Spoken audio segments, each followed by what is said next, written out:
Hi everyone, this is Hoe Kit and you're watching Imagine TV Network.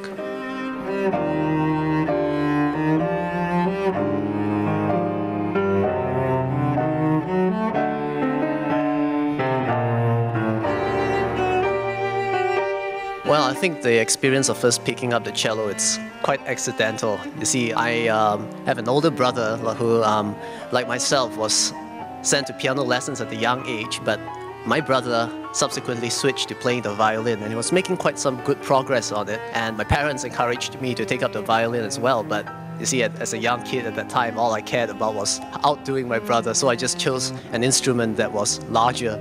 In fact, I didn't know much about the cello at that time, but it turned out to be a very good decision. I started playing the cello at 12, so I guess I don't have a lot of childhood memories to speak of. 12 isn't exactly a late age to start, but it's not early either. And so some of my peers at that time, who had started much earlier, were doing a lot more advanced stuff than I was. And so I always felt that I had to play catch up in a sense. So I was always taking out more advanced repertoire than what would be expected of me at the stage of playing. And I also had a very good teacher locally, and her name is Mrs. Herminia Ilano, and she was always so accommodating to me. I think the cello is a really great instrument. It's been described as an instrument that's fit for a king. Well, I think I would describe the cello, if I could describe it in one word, it would be that it is my voice. I speak through it, and what a beautiful voice to have. After all, the cello has often been described as the closest sounding instrument to that of the human voice. I think it's a dream of every performing artist to have his own album, but being a realist as well, in this time and age, it's really hard to get a recording label to produce an album for you with falling record sales. And so the only way was to do it myself, and that also allowed me to get full artistic control over the album. Like most performers, we are more thrilled playing before a live audience in a concert hall than in a recording studio before a microphone. I wanted to do something that I could therefore only do in a recording, and that is overdubbing. It's always intrigued me how I could play duos with myself. One of the greatest challenges in making a recording is always thinking that you can always do better, because unlike a performance, multiple takes, and sometimes you just have to settle on what's good enough for the moment and live with it.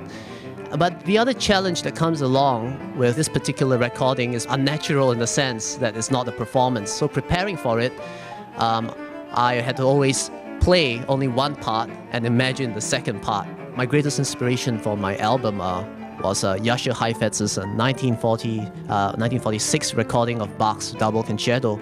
He overdubbed himself to record this work. Heifetz is a very serious musician, and if it's good enough for him, it's good enough for me. Well, the reasons that I've chosen the repertoire is partly because they are not commonly recorded, and one of them, particularly the Suite for Two Cellos and Piano by Giancarlo Menotti, is particularly close to my heart. As I spoke earlier about my teacher, Nathaniel Rosen, his teacher, Gregor Piatigorsky, a legendary cellist who passed away about 4 decades ago, was celebrating his birthday in 1973, and this work was actually written for him. And Nathaniel Rosen has played this work alongside him as well, and so it's an honor to be recording and playing this work that's so close to my life and my heart. I've been particularly fortunate to have been able to work with some top-rate pop artists as well. I've been touring with the Taiwanese band F.I.R. I've also had the chance to work with Stefanie San and Kit Chan on the stage, so that's a great honor to me as a classical musician as well. But I have always kept an open mind, in that I've always thought that I could pursue things beyond my classical pursuits. And I guess when you open the door, you know, one thing leads to another, and that's how I got to play finally with all these pop artists.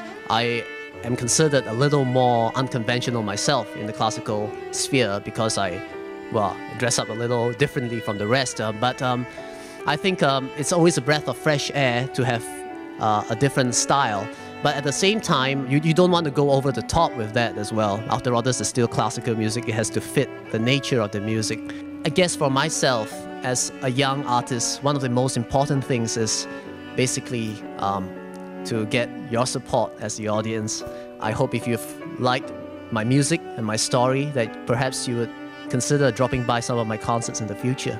Thank you very much.